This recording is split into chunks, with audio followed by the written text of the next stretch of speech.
estamos hablando de una cumbre o conferencia climática que se da en una realidad. No estamos avanzando a los niveles en que deberíamos avanzar y los eventos climáticos extremos nos golpean cada vez con mayor frecuencia y con mayor intensidad. Por lo tanto, se esperan decisiones sólidas para corregir el curso de acción, porque si no implementamos el Acuerdo de París y la temperatura se sigue incrementando como viene ocurriendo, los eventos climáticos serían aún más catastróficos y obviamente sufrirían los más vulnerables. Hay un conjunto de expectativas para esta conferencia. Una es lo que se llama el balance global. El Acuerdo de París definió un proceso de 5 años para que los países presenten sus planes climáticos. Pero antes del inicio del siguiente ciclo, se hace el análisis o balance global a partir del cual se identifica dónde estamos, cuánto nos falta y se establecen recomendaciones para el próximo ciclo. Es por eso que en esta COP, en esta cumbre, se espera que se dé un reconocimiento que estamos muy atrás, que tiene que corregirse el curso de acción y que se den recomendaciones serias para que los países mejoren sus planes climáticos.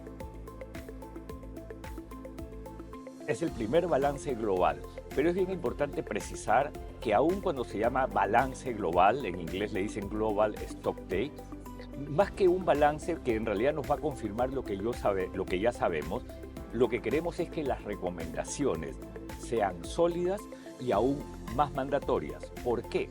Porque si ese resultado no se da, tememos que el siguiente ciclo de planes climáticos que los países tienen que organizar para el año 2025 vuelvan a ser débiles. Entonces, si tenemos un buen resultado de este balance global con recomendaciones que realmente empujan hacia la mejora del plan climático, los países tendrán que ponerse a tono con esa recomendación y con ese mandato y mejorar significativamente su plan climático. ¿Y qué significa mejorarlo? Pensemos en países de América Latina, que ya han definido metas que parecen ambiciosas. Colombia, 52% de reducción de emisiones. Chile creo que alrededor del 45% de aquí a final de la década. Perú 40%. Entonces todos estamos alrededor del 40 al 52% de reducción de emisiones. Pero la pregunta es, ¿y lo estamos cumpliendo? ¿Estamos realmente, por ejemplo, reduciendo deforestación? ¿Estamos reduciendo emisiones del transporte? ¿Hemos mejorado nuestra matriz energética incorporando más energías renovables? Entonces hay también un nivel de incumplimiento que tiene que ser corregido. La idea es que en el próximo ciclo de los planes climáticos podamos mejorar la meta, podamos incorporar nuevos gases de efecto invernadero dentro de nuestro plan, podamos incorporar nuevas actividades económicas, pero a su vez, creo lo más importante, convertir al plan climático en una verdadera política pública para cumplirla, porque si no la cumplimos vamos a seguir en lo mismo. Ahora, definitivamente la ausencia del jefe de Estado en una COP no significa que el país no esté presente. En realidad, en la COP están representados todos los países a través de sus jefes de negociación. Pero vayamos al punto de países que en volumen de emisiones es el mayor emisor como China o en volúmenes históricos el mayor emisor como Estados Unidos. Definitivamente estos países tienen todavía mucho por hacer. Si bien es cierto, por ejemplo, en los Estados Unidos se ha logrado reducir las emisiones, aún tienen muchas actividades económicas que son grandes generadoras de gases de efecto invernadero. Estados Unidos tuvo una muy buena decisión con la Ley de Reducción de la Inflación que dictó el año 2022 y que implica un cambio en la política de los Estados Unidos bastante positivo y que se espera pueda tener resultados cada vez más alentadores en este nivel de reducción de emisiones, pero más que eso, en el reemplazo de fuentes energéticas en la matriz de energía, es decir, la promoción de energías renovables y la promoción de la eficiencia energética. El caso de China es un caso distinto, porque China es un país en vías de desarrollo. Si bien es cierto, con una tasa de crecimiento económico significativa, aún con muchos habitantes bajo la línea de pobreza. En el caso de China, lo que se espera es que se defina con claridad cuándo va a ser su pico mayor de emisiones, a partir del cual tiene que reducir para llegar a un nivel de emisiones netas cero de carbono. Por ahora ellos tienen 2030 como pico y 2060 como emisiones netas cero de carbono.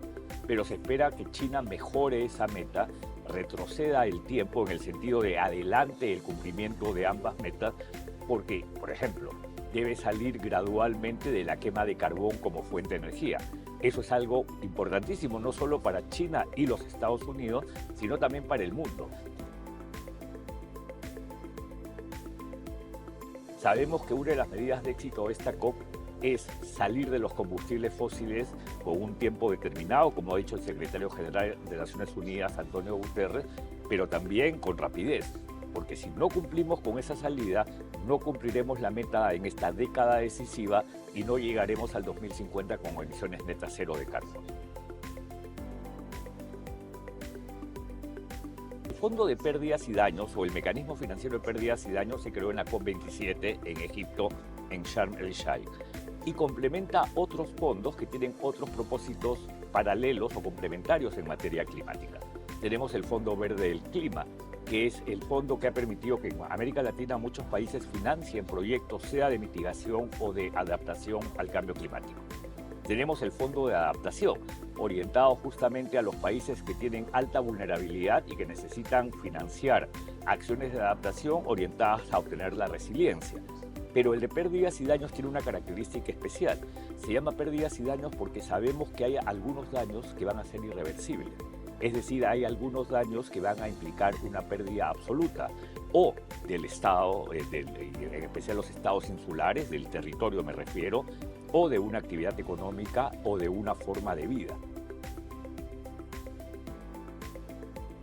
En el cambio climático y en el debate climático hay un principio central que se llama de responsabilidades comunes pero diferenciadas. Implica que todos somos responsables de lo que le hemos causado al planeta, pero la responsabilidad a su vez está diferenciada. Y eso implica que los países que más impacto han generado por su mayor emisión de gases de efecto invernadero en la búsqueda de su propio desarrollo, tienen que aportar significativamente más de aquellos países que más bien están sufriendo con mayor severidad los impactos. Por eso es que se espera siempre que los países más desarrollados sean los que más generen aportes a los distintos fondos existentes para el cambio climático. Se aprobó en Sharm el-Sheikh, en la COP27, el mecanismo financiero para pérdidas y daños, pero no se había establecido su mecanismo operativo. En el primer día de la COP28 se ha decidido que sea el Banco Mundial, por 4 años, bajo ciertas condiciones que facilite el acceso a los países menos desarrollados, quien administre estos recursos. Y ya se han generado compromisos por alrededor de 500 millones de dólares, que todavía es muy poco. Pero siendo el primer día de la COP y siendo la primera vez que se habla de canalización de recursos para el mecanismo de pérdidas y daños, creo que hay que mirar esto con optimismo. ¿Quiénes han aportado en especial a este fondo? Los Emiratos Árabes Unidos con 100 millones de dólares, Alemania con 100 millones de dólares, complementado por la Unión Europea con 145 millones más. También ha aportado Japón, también ha aportado Estados Unidos, una suma bastante modesta de 17 millones de dólares, y todo hace un aproximado acumulado de 480 millones de dólares al día de hoy. Este es un proceso multilateral. Al ser un proceso multilateral, todos tienen derecho a expresar su voz. Y no es la primera vez que una COP está siendo organizada por un país que tiene una actividad económica de emisiones. La tuvimos en Polonia, que es un país fundamentalmente carbonífero, ¿no? Incluso eso generó en su momento críticas. Pero yo siempre confío en el proceso y confío en que la presidencia va a tener el coraje de llevar este proceso a un consenso que nos permita tener una declaración política sólida de salida de los combustibles fósiles. Eso es lo que va a medir el éxito de la COP.